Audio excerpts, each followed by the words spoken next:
Thank you so much, Darren, for speaking to us. It's a new platform that we've built over the last couple of months. Right. And Cool. what we've been doing is we've created an eco chat segment, and we've been reaching out to professionals across all industries during the sort of COVID lockdown, just to be able to get an idea of what sustainability means across all of the industries. Because I think when we say we want to be eco-friendly and also be sustainable, there's a large spectrum when you look at sustainability, especially if you're looking into also sort of education, even just the healthcare, even just the corporate industry on its own, and the fashion industry, and also as well in terms of being eco-friendly and looking at the environment when it comes to plant-based products, and also as well when it comes to like the ecosystem and being able to sustain that long term. And we've done interviews with brand CEOs, also as well professors,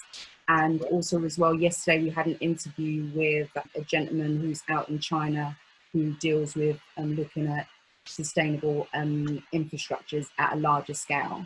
Wow, so Laura reached out to you just because of your brand and also the amazing work that you've been doing, and just the phenomenon around you taking a concept and then bringing it into sort of new age. Because I was looking at the concept and how you've been able to evolve that and just relate it into where we are today, especially with the younger generation, in order for them to be able to understand or have a product that they can use that is fun, that is eco-friendly. So for our audience, we really wanted to, know more about your brand, yourself, and how it is that you came up with this concept, and just what we can look forward to in terms of the future post COVID-19, and how you've been able to sort of work around that and still continue to run your business. So obviously we've done our research, but for our audience, what your background is, how is it that you fell into this concept, and what is the main inspiration for you even wanting to go down this sort of eco-friendly journey that you're on? I grew up in northeast Scotland. I grew up fairly rural lifestyle, so I was, I grew up in a very small village, and I had access to nature, all day. I used to climb trees and, jump on hay bales and all that kind of stuff. I moved with my parents, moved school. I went to college, university as well, in a city called Aberdeen. It's kind of really started back when I was at university. So I studied three-dimensional design and craft. It's quite a wide spectrum of, design. So I started out, always being creative and being artistic and having an interest, and always had a bit of an interest in nature and gardening and things in any way. But, would never, I'm not an expert, and I never kind of was, but I've certainly got better over the years. It all started, I guess, at university, and kind of finding that direction, experimenting with different materials and things. So I was doing all sorts. I was doing ceramics and metalwork and woodwork, and I was just kind of all over the place, really. But that was just the kind of course it was. And really, when it came into my final kind of year of study and looking into what I wanted to focus on, I really started to kind of gravitate towards nature and its influence on design, and also the whole environmental friendly design side of things. And that was really, I guess, that really kind of started kind of coming into the public sphere in, I guess, the 70s, 80s. It really started to kind of got a bit of traction. But this was back in I graduated in 2002, so in around my fourth year I was kind of working, I focused on eco-friendly design, and I was the only person in my class kind of doing that. It wasn't really part of the course. When I started researching this kind of thing and researching the effect that our products are having on the environment and stuff, as soon as I learned a few things, it's like I couldn't go back. I just couldn't bring myself to design something out of plastic, or kind of really kind of locked into my brain that I just needed to do something a bit different. But I was approaching it from not just just eco kind of hippie approach. It was all like there's lots of terms, but I was looking at the approach of, as a designer, as being what the reasons for the product would be, and that was really looking at the relationships with nature. Our relationship with nature. Initially that started from an aesthetic point of view, looking at Art Deco and all that kind of things, those kind of movements. And moving into my dissertation, I was looking into like the actual nature and culture and our relationship with that, and the kind of systemic reason for why we need eco-design in the first place. You know, that's where it all came from.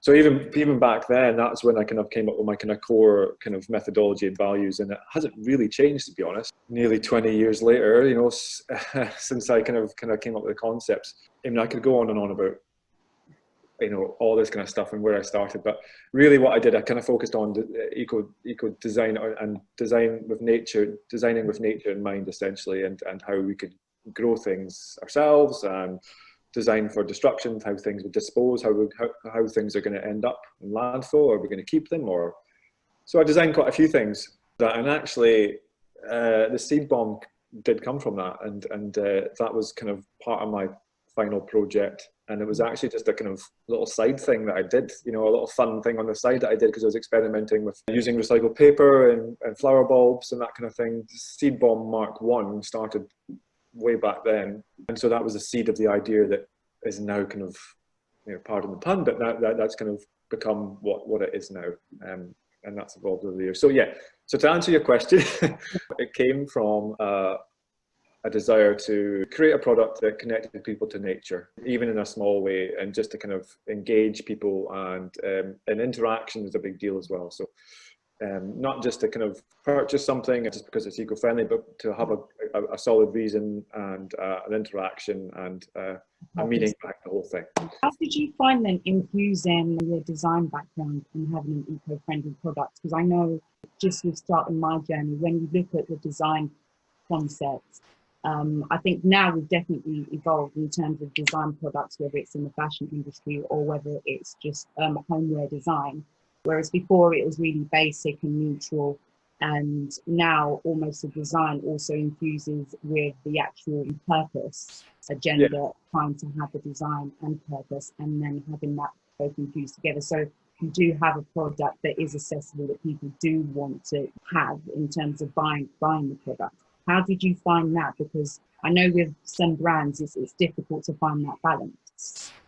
It was important for me from the start to design something with meaning, but not just to design for just design's sake, or for doing eco-friendly sake. So my philosophy has been, and always has been and is, to the design element is the most important element. You know, it can make the most eco-friendly product in the world, but if nobody wants it, what's the point? You know, so that's what it comes down to. So the way I look at it is, all the design has to be a good design, has to be desirable, and it has to be, for me, I wanted to make something fun and affordable and engaging. But all the green stuff had to be there anyway. The main message wasn't just, look, it's eco-friendly. The main message was, look, it's a grenade that grows. That's the message. You know, that, you know, that's a cool thing. So also it happens to be really eco-friendly. So that was always my kind of philosophy, to kind of, you know, good first and green second. And green always has to be there, but you know, has to be good in the first place. It's an interesting balance. I think I just made that decision early on. It's a great concept and very fun as well, especially as using it as almost as the educational tool for students and for the younger generation, really, to get them more involved. The idea is it's supposed to be inspirational. I could talk about all the kind of lofty ideas of why I do the morality and all the kind of stuff, why I do, but at the end of the day, it has to be a fun, eco-friendly product. You know, you could, to engage, especially a younger audience, you need something, you know, that's fun and easy, you know, good thing to do, and something that works and you get results. Can you explain to us then your product? How would someone use your product if they've never heard of your product before and they wanted to go ahead and it was gifted to them? Can you just explain to us how would they use it? Basically, it's a wildflower bomb. The idea is really you'd shake the seed bomb. The reason why you'd shake it is to distribute the seeds inside. There's organic compost inside. Essentially, it's a biodegradable shell with organic compost and wildflower seeds in it. That's it, really. It's as simple as that. So the idea was you'd shake it, you'd soak it, and then you'd throw it and you'd grow it. So that's the simplicity of that. I try not to give too much. I mean, we give, like, you know, tips and things like that, but you know, to be a guerrilla, what I haven't actually mentioned at all is guerrilla gardening. So that's the idea of, you know, forgetting about cultivated sites and even urban gardening and just guerrilla gardening. That is just going out there and actually just gardening wherever you want by throwing seed bombs. So there's two ways to look at it. Some people will just throw the seed bombs around and whatever, and let them grow, even if it's their own garden, and then you forget about them. You let nature take over, and you don't have to worry about it. You can go back and see them. You know, with our climate, we don't have to worry too much about it getting, you know, rained on and stuff, so that's fine. The other way to look at it is a lot of people, you know, I think most people who use the seed bomb are actually using them in their garden. They're maybe throwing them or splitting them open, and they're, you know, going back and watering them and checking the flowers and stuff. There's not much cultivation required. Just let the wildflowers do their thing. You can, you know, if you wanted to, you can prune them back. You can pick them. You can replant them. You can, you know. I always recommend just kind of letting wildflowers kind of be wild, you know. What were the first reactions from the people about this?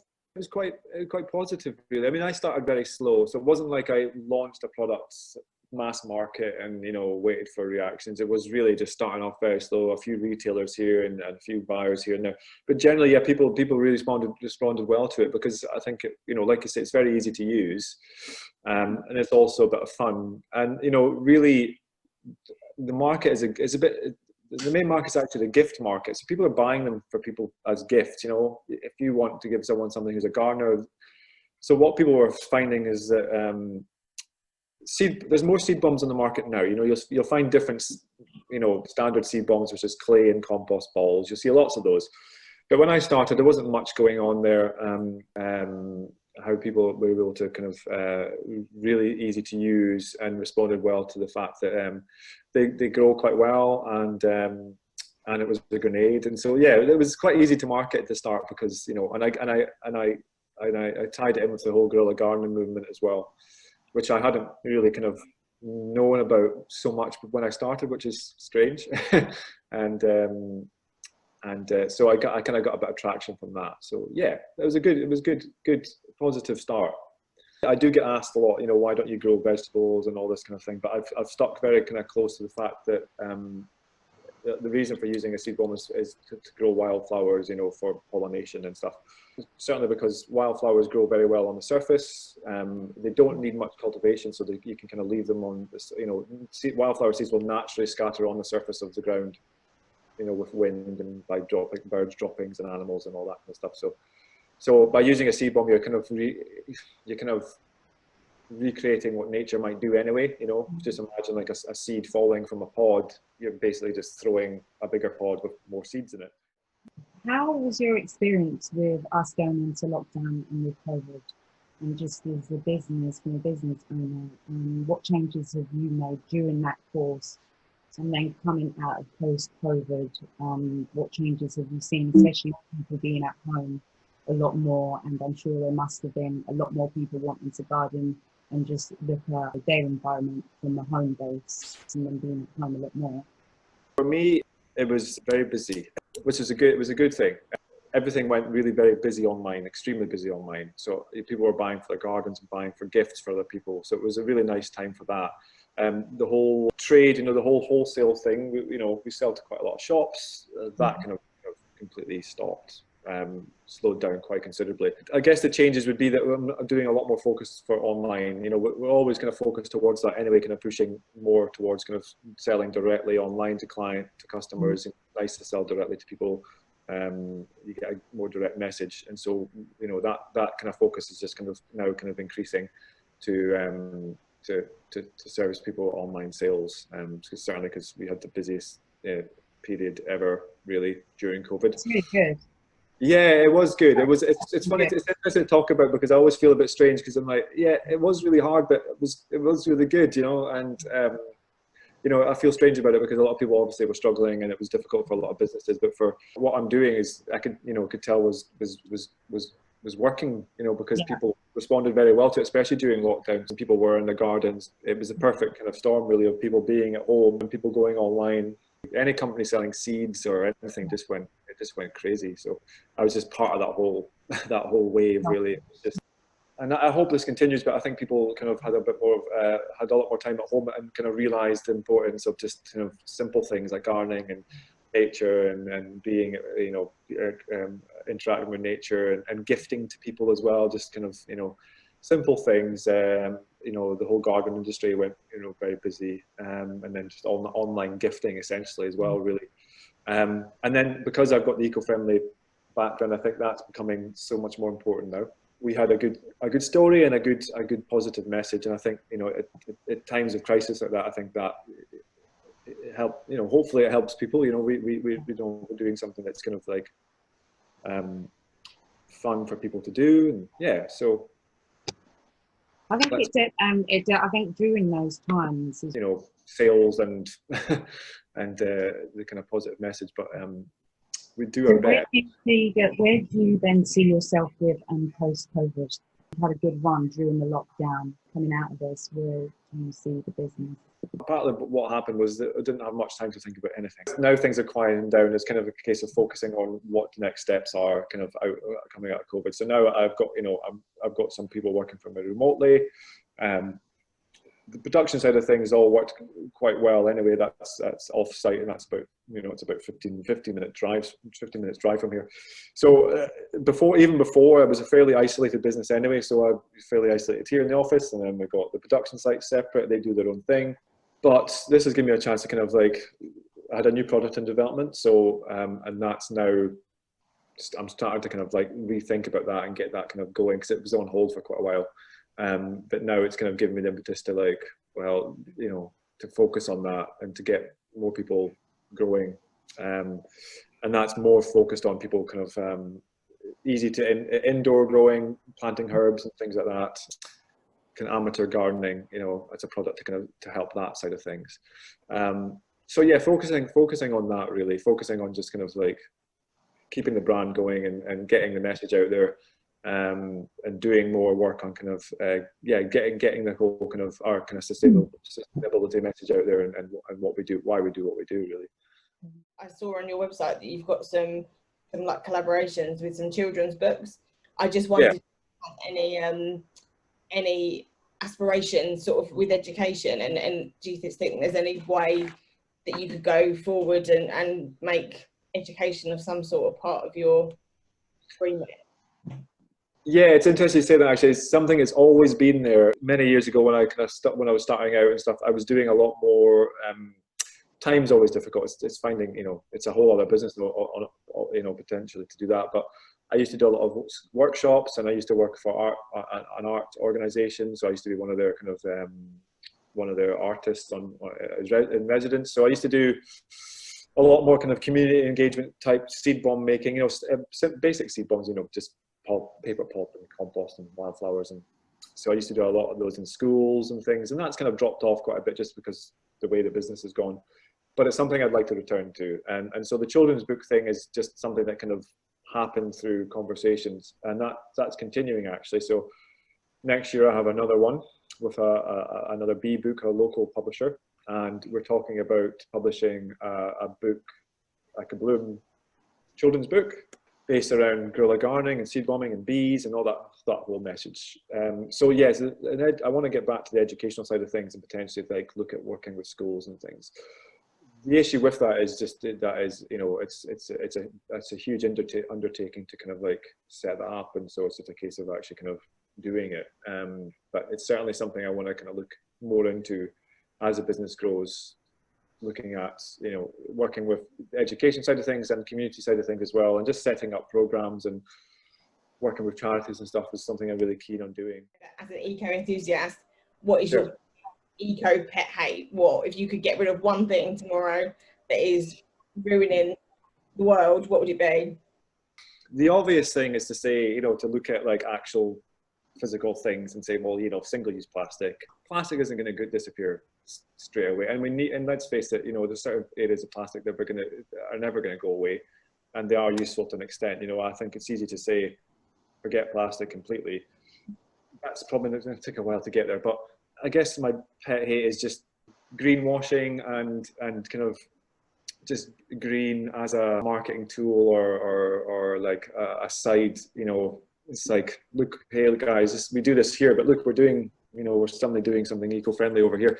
Especially if you're a big company, you're putting this in front of the public, and people can see through a lot of, you know, greenwashing. But yeah, the public perception is very important. So that's why I focused on doing a good fun product that also was eco-friendly.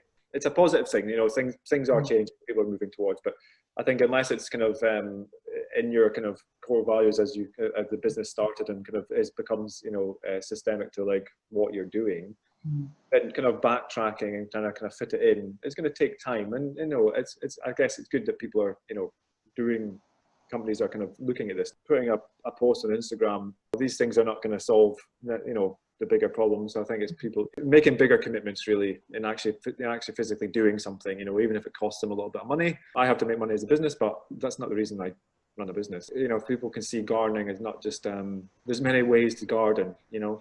It doesn't have to be, you don't need to go down to your local B&Q and buy all the things.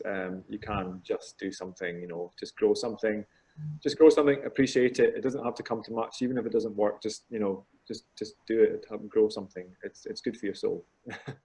Thank you so much for speaking to us. No, that's fine, absolutely. And if there's anything you forgot or you want to ask me anything else, just drop me an email or whatever. We will do. We're always sending over emails, ain't we? We're always sending over follow-up emails, so we sure will. Thank you so much. No worries at all. Nice to speak to you all. Nice to meet you all. Thank you. Thank you. Bye-bye. Bye.